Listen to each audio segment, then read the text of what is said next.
Hello everyone, good to see you all. It's been a while since I've been up here, it's really nice to be back. My name's Ben, I'm a creative, and so today I wanted to talk about God is creative. So I know a little bit about what that looks like. I have a bit of disclaimer to start off with though. I was cooking last night, I was helping my father-in-law make a paella, so I left my talk for a little bit and left my laptop in the lounge, and Bethany came in while I was cooking paella to say, Zion, my 2-year-old, has got hold of my laptop and was typing away at it. So if there's anything that doesn't make sense, or if there's anything that's really profound, it's probably Zion.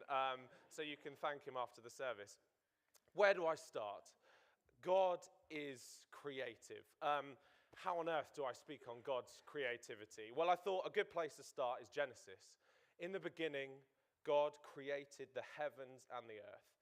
And it's just brilliant, that worship time that we've had. One phrase that really stood out to me, and I'm going to be talking about a completely different passage today, but one phrase that just jumped out at me was this phrase, and God said. 9 times. This is how God creates, by the way. And God said.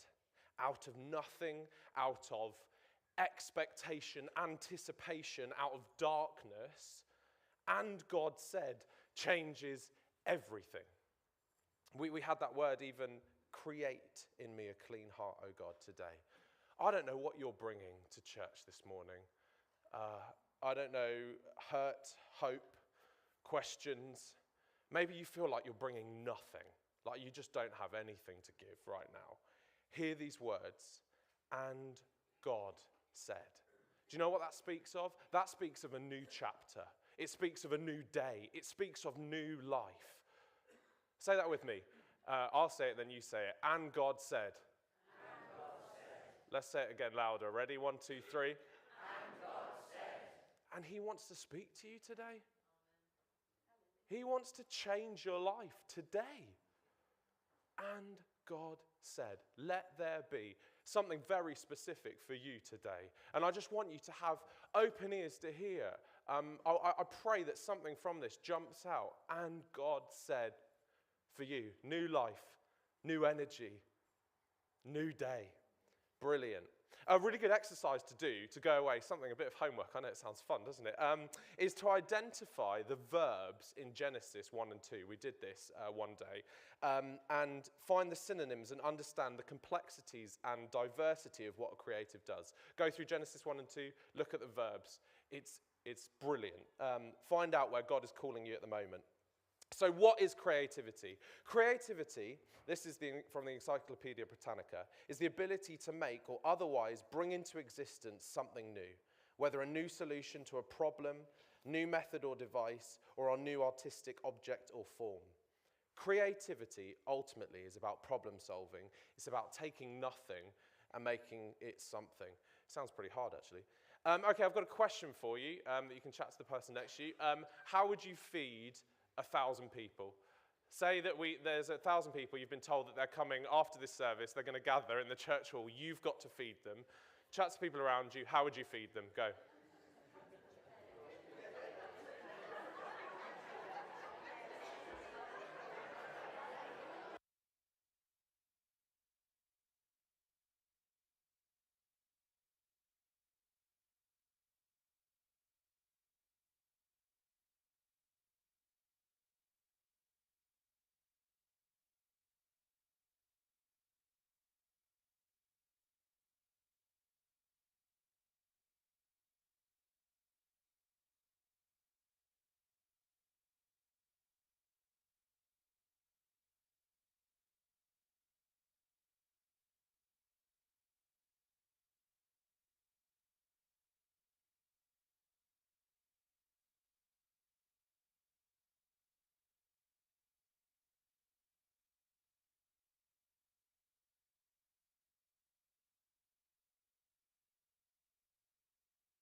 Fantastic. I'd love to. Oh yeah, anyone want to share what you do? Hands up. Yeah, McDonald's. Okay, great. Anyone with Steve over there? Yeah, brilliant. Anyone else? What would you do? Yeah, Deliveroo. Brilliant. Other options are available. Yes, sorry. Oh, okay, brilliant. Yeah, just get Carl. Great, I told you I'd get you involved. There is actually 1,000 people coming today, Carl, so he's already cooked. Anybody else? Yeah, yeah? What would you do? Yeah, a quick WhatsApp group, bring something and share. Sharing is caring. Come on. Yeah, that's a great idea. Yeah, yeah, Hunter? Come to our road, Jan's cooking. Great. Okay, thanks, Jan. Brilliant. Already sorted. Fantastic. Love it. Love it. Great suggestions. Greg must be really holy because the first thing he said was he'd pray. So, I mean, there's the sermon there. There you go. More than one person. Brilliant. Yes. And then loads of good rice with some good flavor in it and some spice, some chili. Fantastic. How would you feed 1,000 people? I'm going to talk about the feeding of the 5,000 today. And what I want to talk about is how God uses creativity, how he problem solves, how he takes nothing and makes it into something. My mum, growing up, was the most amazing cook, but she always had the ability. We would always have extra people over. We'd be like, oh, Mum, Sarah's coming today, or Matt, they're coming round, do you have enough food? And there would always be enough. I saw this miracle happen like every day of the week, when there was always a bit extra or a bit more, or she'd add something into it. She always had the ability to just kind of add a bit more food and make it go enough. So this miracle of the feeding of the 5,000 is recorded in all 4 Gospels. It must be pretty good. It must be important. And I've chosen it because I think it gives us that toolkit for each and every one of us. Whether you feel super expressively creative or whether you feel like you don't have a creative bone in your body, this gives us the tools that we all can use today. So, Mark 6, 30 to 44. If you have Bibles, if you have it on your phones, join in. Let's read along. Mark 6, 30 to 44.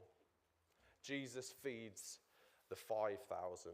I mean, I only said 1,000 for you, so I made it a bit easier, really.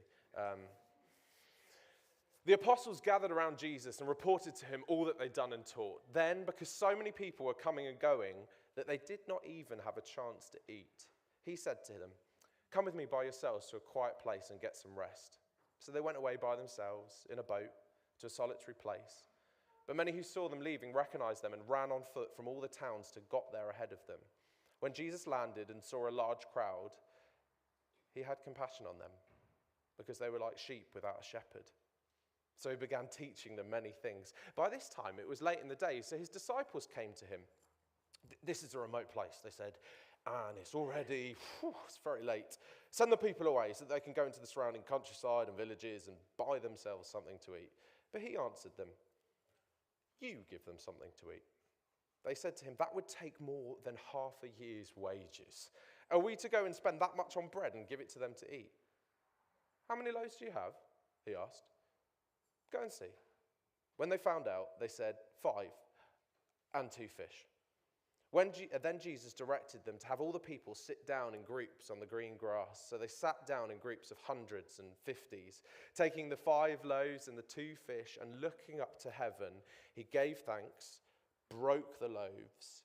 Then he gave them to his disciples to distribute to the people. He also divided the 2 fish among them all. They all ate and were satisfied, and the disciples picked up 12 basketfuls of broken pieces of bread and fish. The number of the men who had eaten were 5,000. Boom, miracle.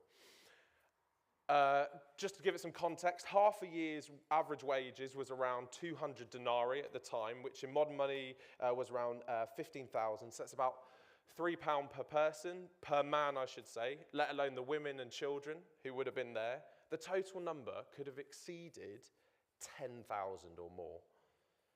How did Jesus do this? This is the model I want us to take away today. First, you have to be broken. Verse 34 says, "When Jesus landed and saw a large crowd, he had compassion on them because they were like sheep without a shepherd." He had compassion. The Latin root for the word compassion is pati, which means to suffer, and the prefix "com" means with. Compassion literally means to suffer with. The component of action, though, is what separates compassion from empathy, sympathy, pity. The author, Frederick Buechner, describes what it means to have compassion in this way. Compassion is sometimes the fatal capacity for feeling what it is like to live inside somebody else's skin. It's the knowledge that there can never really be any peace and joy for me until there is peace and joy finally for you too. I would say that any mission, any social action, any move of God that we have, it has to start with compassion. But let's look at actually what's happened to Jesus. What you may or may not know is literally just before this, the reason why he's going to find some space by himself, he's literally just found out that his cousin, John the Baptist, has died. He's trying to get some space to be in a desolate place by himself. Jesus had every right not to care, not to feel for these people, not to feed them, to get away and have some space. And still he had compassion. He suffered with because he was already suffering. And it's mirrored again later when we see the bread was broken. Something has to be broken to be shared. We have to start with a place of compassion. I work for Salt Mine Theatre Company, and one of the shows that we did, I might have shared this story before, but is called The Soul in the Machine, which was all about the founder of the YMCA, George Williams. And it's an amazing story that not many people know about this Christian godly man who was in the 1800s, Victorian London. And he saw that working men were being treated as disposable. They were dying. They were working so hard that they were dying and they were not being looked after. And he just said, this isn't good enough. We need to look after their physical, their spiritual, their mental health. And so he set up the Young Men's Christian Association, which is today the largest youth charity in the world. So what we were commissioned to do was to tell the story of how he began it all and how he started it off. I taught it first time and I got to play all the multi-rolling, the really fun parts, and I didn't have very many lines, which was great. The second time, I was asked to play George Williams and I didn't really want to do it. There was far too many lines and I thought, no, I don't really want to learn that.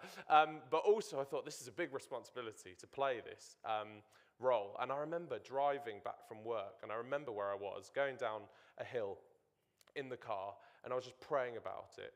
I can honestly say that in that moment, God broke my heart for the YMCA. He wants to do so much through that organisation today. And there's a moment in the play where George is sitting on Blackfriars Bridge in London and he sees it and he feels overwhelmed and he's like, there's so much brokenness, there's so much hurt, what can we do about it?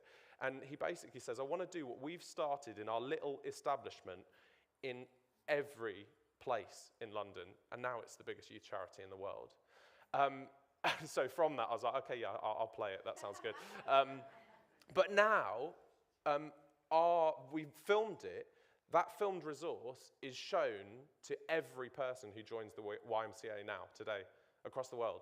They watch it as an induction. They watch and they find about their founder, who was a man of God, who did it because of God. Amazing, when God can use us. First, we have to be broken. Next, what do you bring? Verse 31 says, then because so many people were coming and going, they did not have a chance to eat. I never spotted that before. They were actually starving, these disciples, as well. They couldn't even feed themselves. Hunger really doesn't help you to focus. 37 says, but he answered them, you give them something to eat.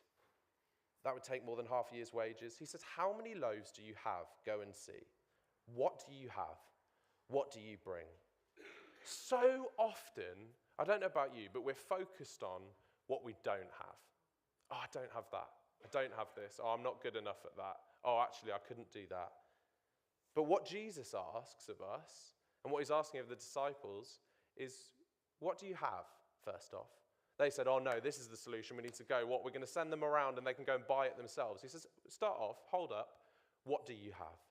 This morning, what do you have? When I first joined Salt Mine, about 10, 11 years ago now, I did my first read-through of a script about a knife crime play that we were doing. And I finished it. And I have to say, I felt complete fear. I went back to my room. We were doing a summer Salt Christian holiday thing with Salt Mine. And I went back to my room and I was just in complete fear. They're going to find out that I'm a complete fraud. I can't act. I can't do it.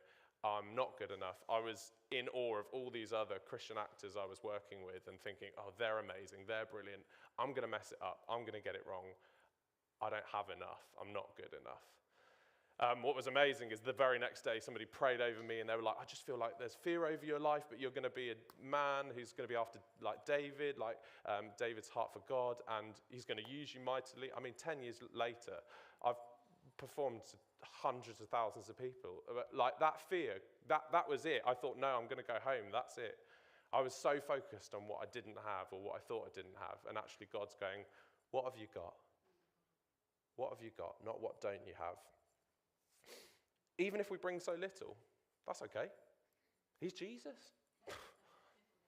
How often are we like that? We're looking for a quick fix or even a sarcastic solution. Oh, should we just do this? Send them off. You will encounter problems in your life. That's not news, is it?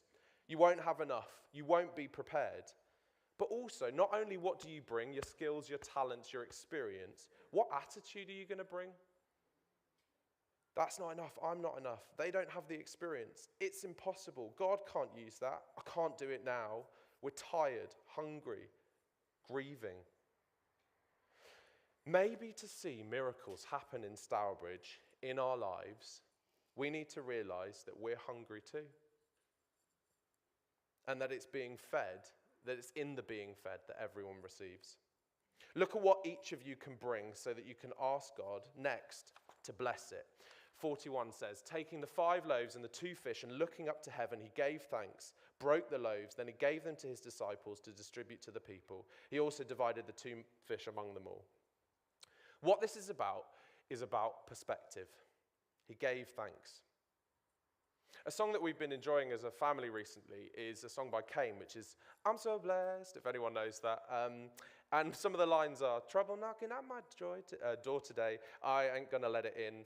Worry gonna steal my joy away, I ain't gonna let it win. I'm so blessed, hallelujah, I'm blessed. On my best day, I'm a child of God. On my worst day, I'm a child of God. And even my 2-year-old's singing that song.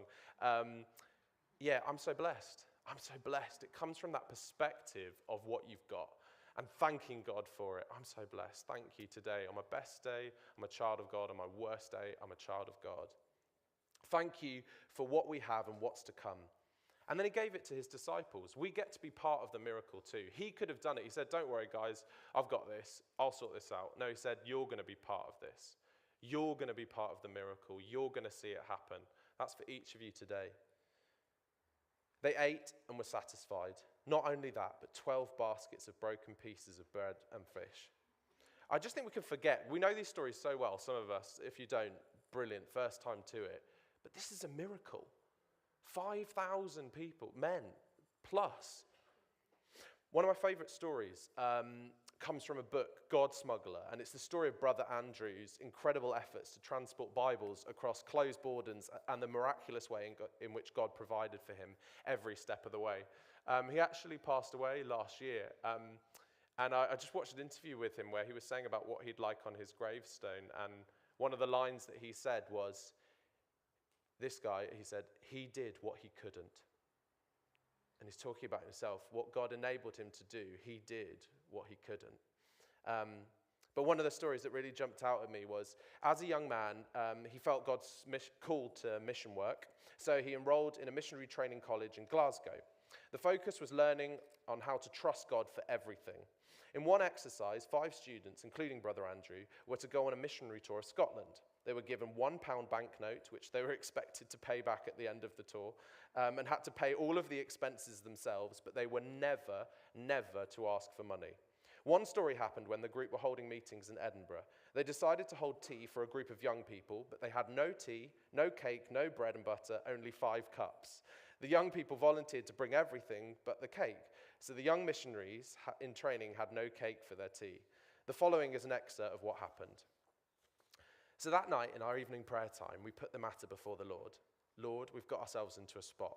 From somewhere, we've got to get a cake. Will you help us? They'd even told people about the cake.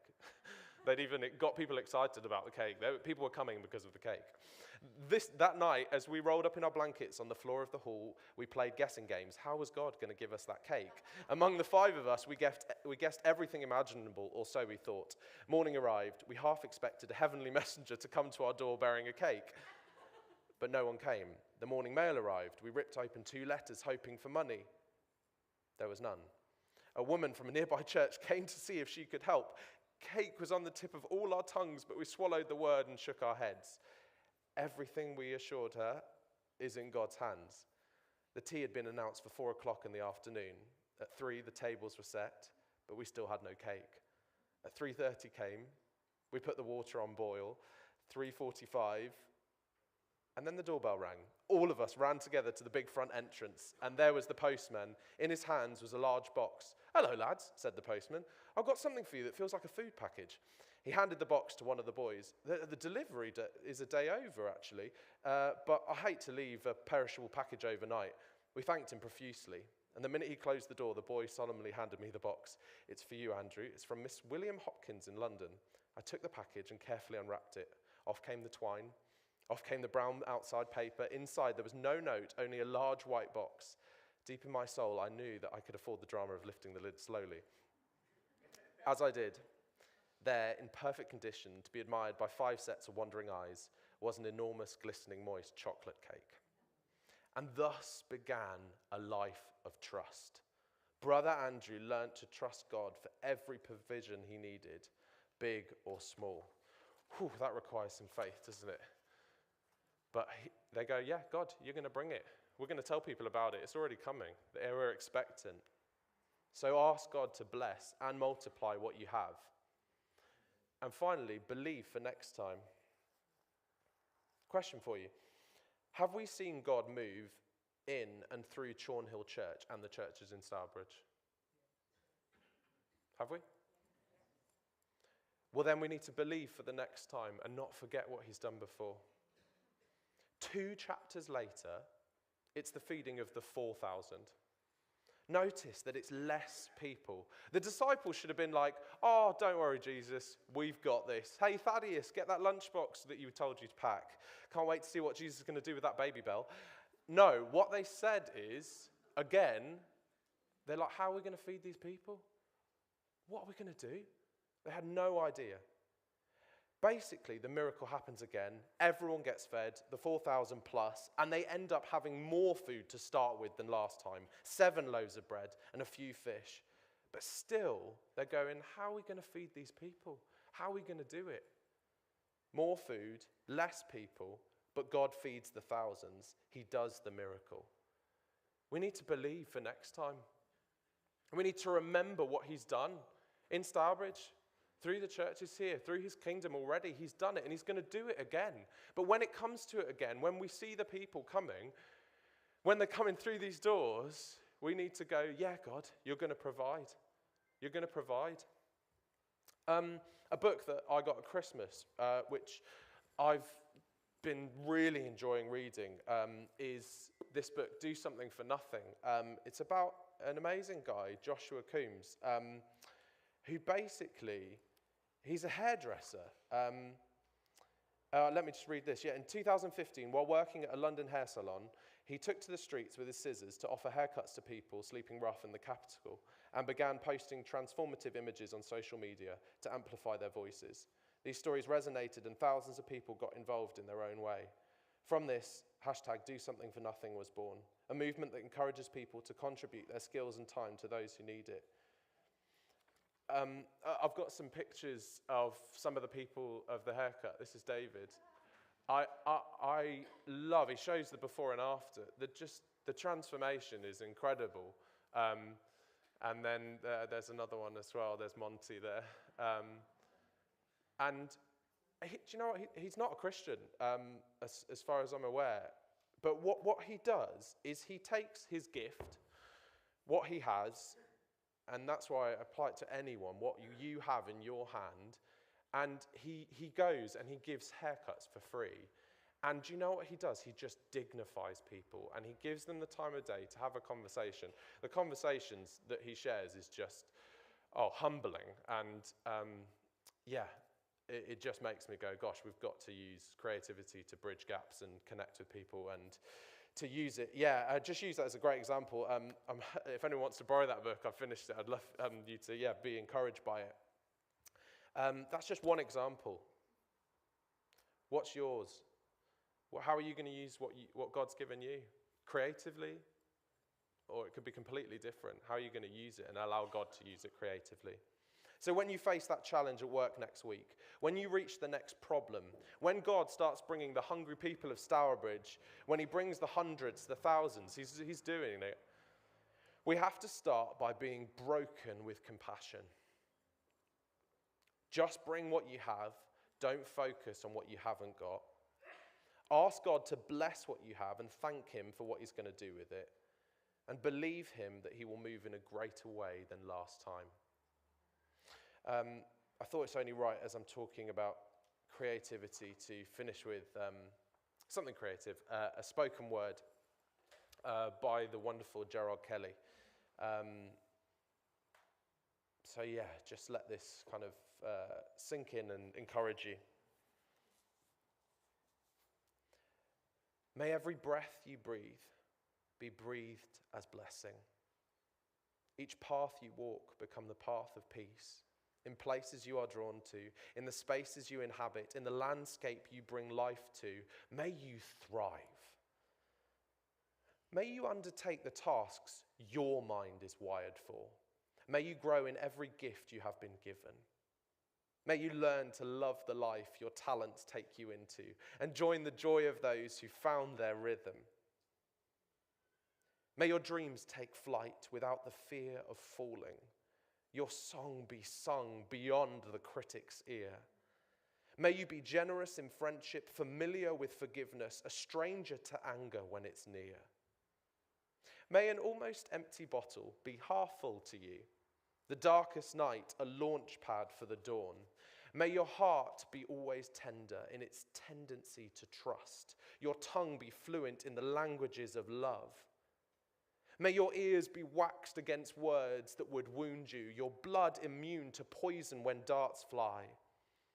And may you know your Maker's mercy and catch the kindness of your King in the care of your Creator. May you thrive. Oh God, thank you so much that you are Creator God. Thank you that each one of us brings something to the table that you can use to feed and bless thousands and beyond thousands. God, we want to partner with you. We want to work with you to see that happen, to see the miracles. We're desperate, God. We're hungry, God. And we want to see that happen.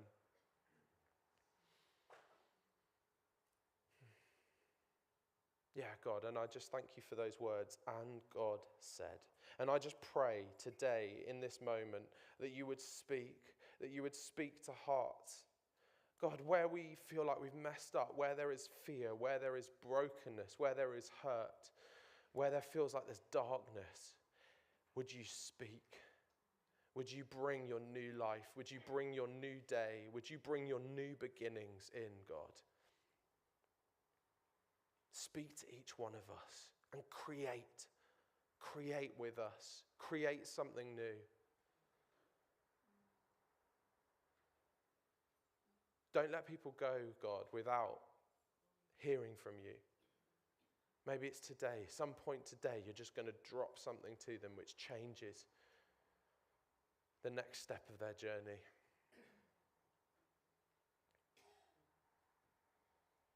Yeah.